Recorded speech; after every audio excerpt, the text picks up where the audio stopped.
From the forbidden recesses of the human heart, to the unnatural occurrences which blight the earth and beyond, we now explore the terrifying truth behind actual events, uncovering mysteries more profound than any fiction. Join us now as we explore the sinister underbelly of real horrors.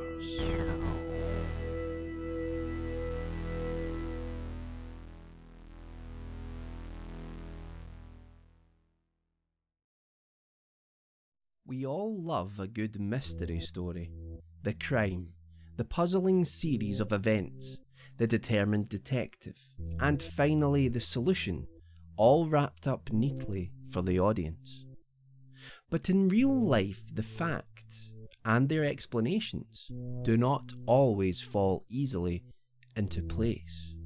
Take the case of one Isidor Fink, for example. A strange crime which almost defies conventional explanation. To understand it, we must first go back to the 9th of March, 1929.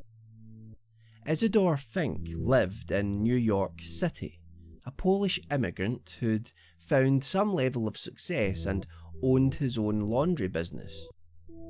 As his home and place of business were one and the same, he'd become paranoid that he might be burgled, and so maintained a strict, perhaps even overly cautious, policy when it came to security. Doors were locked at all times, and the windows to the property were all nailed shut. Once inside, Fink and his belongings were quite secure from the outside world. Around 10:30 p.m. on the 9th of March, one of Isidor Fink's neighbours contacted the police. The reason? Tortured screams had been heard coming from Isidor's locked home. When the police arrived to investigate, they were unable to enter the building because Isidor's lockdown policy was in full effect. The only way they were able to gain entry was for them to push a young boy through a small transom window above the front door so that he could see what was happening inside. There, the boy made a grisly discovery. Isidor Fink was dead, lying on the floor of the laundry. He'd been shot 3 times, twice in the chest and once in the hand, which had probably happened as he'd tried to defend himself. So here we have a terrible crime. A man is murdered, found inside a locked building with seemingly no probable way that anyone could have got inside and killed him. Edgar Allan Poe would have approved of this mystery. To this day, the case has never been solved. But what options do we have for a solution? There was indeed a way into the building, through the window above the door, but the opening was tiny and high up. As some have theorised, perhaps a very slender gymnast committed the murder, climbing up and through the small opening, and then using the same route to escape, which seems strange when he or she could simply have unlocked the door when leaving from the inside. This seems, if you pardon the pun, a stretch. It's also possible that Isidor Fink was shot when he was outside of the apartment. He then made it to his home, locked himself in, and then died of his wounds. But wouldn't there be blood on the door and outside? The police found none.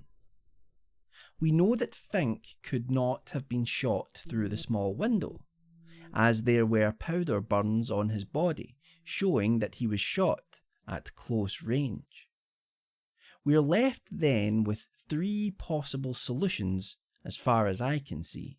Fink was murdered by someone who had a key to the building, although this seems to have been ruled out, as, with the door locked from the inside, it seems unlikely that the outside lock would have worked, and it seems unlikely that if it had worked, the police would have overlooked such an obvious explanation. Our second explanation is that Fink enters his apartment at night, unlocks the door, and steps inside. There, he is murdered without locking the door behind him. The killer then escapes, leaving the door open. Someone Fink knows, someone who has a key, then appears, finds Fink's dead or dying body, and for some reason decides to leave, locking the door behind them.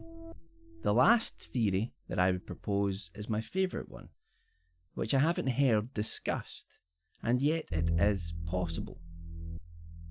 Isidor Fink clearly guarded his property, locking the doors and nailing the windows shut. Imagine someone like Fink then, paranoid, perhaps wanting to hide his wealth from prying eyes. It doesn't seem too much of a leap to suggest that there may have been a hiding place inside the building. Maybe Fink had a safe in there, or perhaps it was somewhere for him to hide if things got dangerous. Let's say that on the night of Fink's murder, he invites someone he knows inside, someone who is armed. This person knows about Fink's hiding place. Fink locks the door for safety, turns, and sees that his friend is about to shoot him. The killer shoots, but Fink raises his hand in defence. The bullet strikes Fink's hand. He screams in agony, perhaps even screams for help in that split second. The killer then shoots Fink dead twice in the chest. Panicked by the noise Fink made, the killer hides rather than leaves. The police arrive, and the killer simply waits in a hiding place until the body is removed, escaping into the night when the coast is clear. Who knows what really happened to Isidor Fink? Right now, any theory is probably as good as any other. But while the mystery is appealing and it's fun to try to solve it, we must always remember that at the heart of the tragedy was a man left dead in his home, a place he kept locked tight. But little did he know that as well as being his business place and his home, that the building would eventually be his tomb. Good night, dear listener. Unpleasant dreams. And do remember to lock your doors.